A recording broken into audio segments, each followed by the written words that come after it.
Okay, Bob here. Tuesday, September 16th, 2025. This is part 3 of me gluing the top on this guitar. And I'm going to take it out of the form now. I've already removed, of course I glued the top on yesterday. I've already removed the clamps and the wafer that was on the bottom. And so I'm ready to sort of take it out of the form.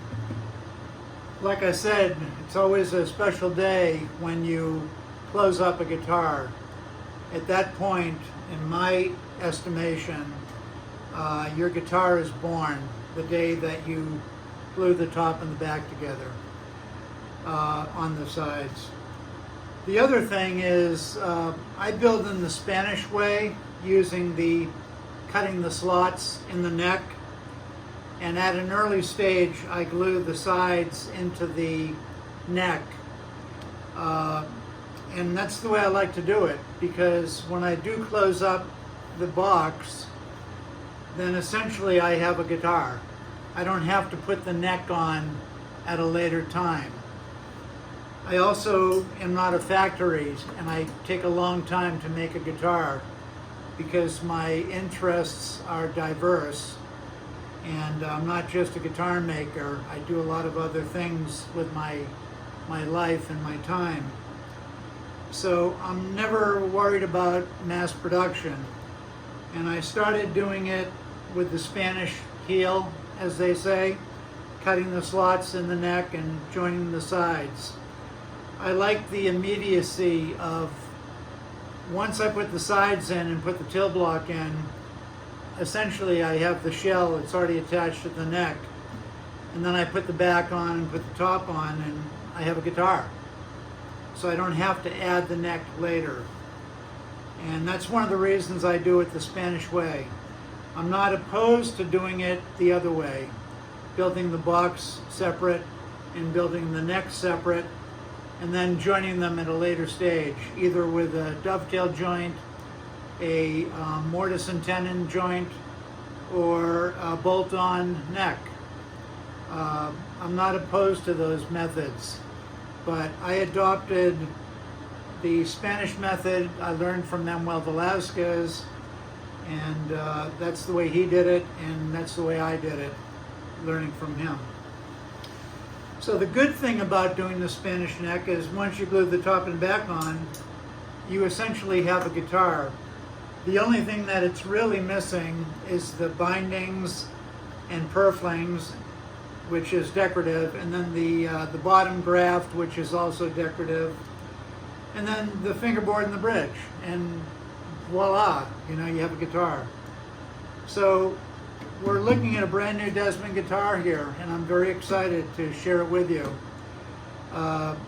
It's a special day, and it's one of my final guitars. I'm in good health. I am down to one good eye, but I'm not stopping because of my eye problem. I'm stopping because it's a good time to stop. I'd like to spend the next however many years I have doing other things, maybe playing more, maybe doing a little bit of repair work, whatever. We're also thinking about moving out of this home that we've been in for 37 years. Thinking about moving to a retirement community in Claremont, about 15 miles from here. So, without further ado, let's take this brand new guitar out of the form. There is overhang here, about 3/16 of an inch all the way down. I will chisel and route it off, okay? I use a flush cutting bit with a roller bearing on my router, but I take most of it off with a chisel. It's very delicate stuff. So the first thing I need to do is take out the clamps from inside the guitar. So I'll reach in here, and you might hear the clamps drop once I loosen this tension bar. And that's what you just heard. So let's take out the clamps. Here's the tension bar that was in there putting tension on the tail block, holding the guitar in the form at the bottom. And of course it's held in the form here. I can take off this. It's held in the form with a turnbuckle here, so let's take that out. And that's going to take a minute because I have to unscrew it. And it's always a bit of a chore. You can hear the blocks rumbling around in there.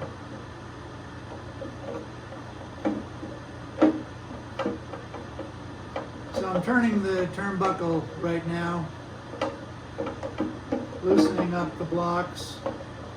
Okay. And here's the turnbuckle right here. And let's take out the two blocks. There's one. And here's the other. So that's out now.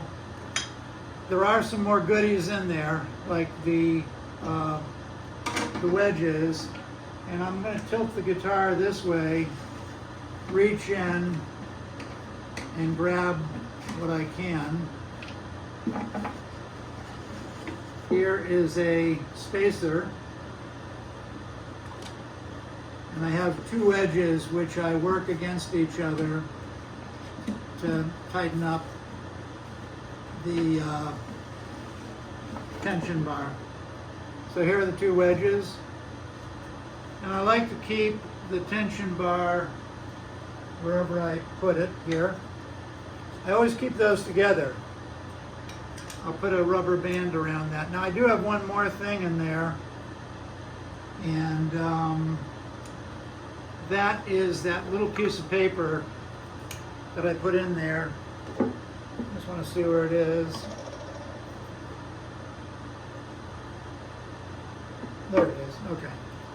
So now that I see it, I can grab it, I think. Got it. Just a little piece of paper towel. I cover my name and everything just in case any glue drips or whatever. Okay, so now we've got all the stuff that's in there out. There's nothing else inside of the guitar. First thing I'll do is remove this clamp, which is holding the guitar in the correct position for gluing the top. Next thing we'll do is going to loosen these two bolts a little bit.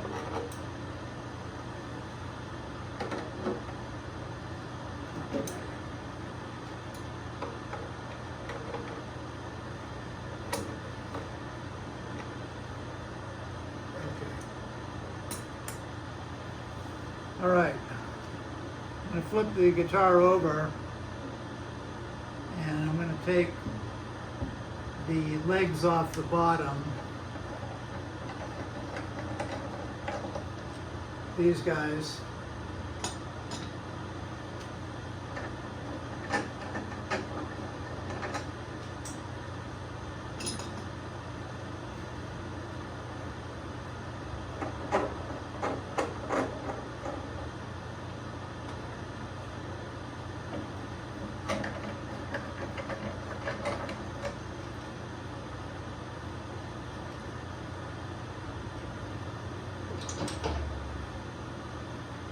And I got a couple of, just a couple of chunks of plywood here. I'm going to rest the form on.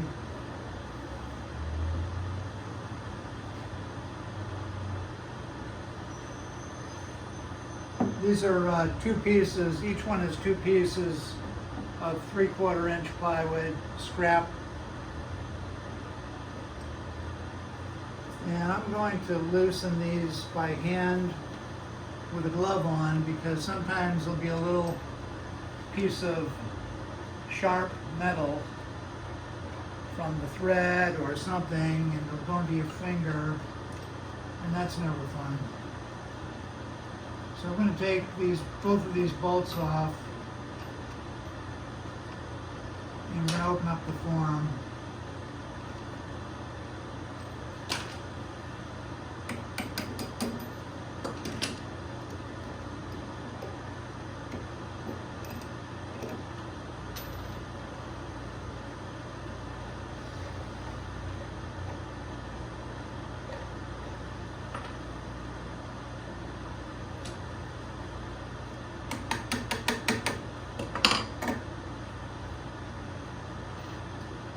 Okay, I'm going to pull these bolts out,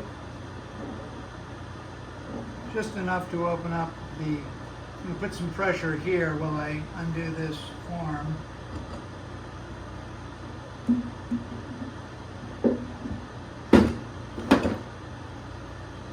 And there it is.